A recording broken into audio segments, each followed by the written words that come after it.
Good afternoon everyone. So for today is video lang po ang ganap. As always guys, wala pang magawa sa buhay guys. Bahala kayo dyan sa mga viewers kung gusto niyo ang video ko o hindi. Hindi ko naman kayo pinipilit na manood kayo o hindi. Sa akin naman, ito lang. Nag-a-update lang sila. Tubig ay ilog, super natural. Alright, so pauwi na po ako guys sa aming bahay.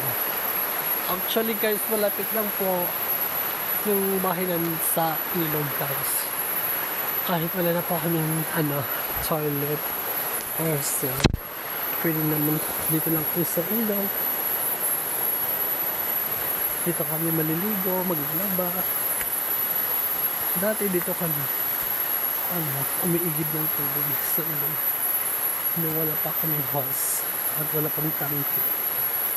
Yes, so kapagkatalin ng mga tao dito sa barangay, paisip siya para magpagawa ng tangke. So that's all for today guys. Thank you so much.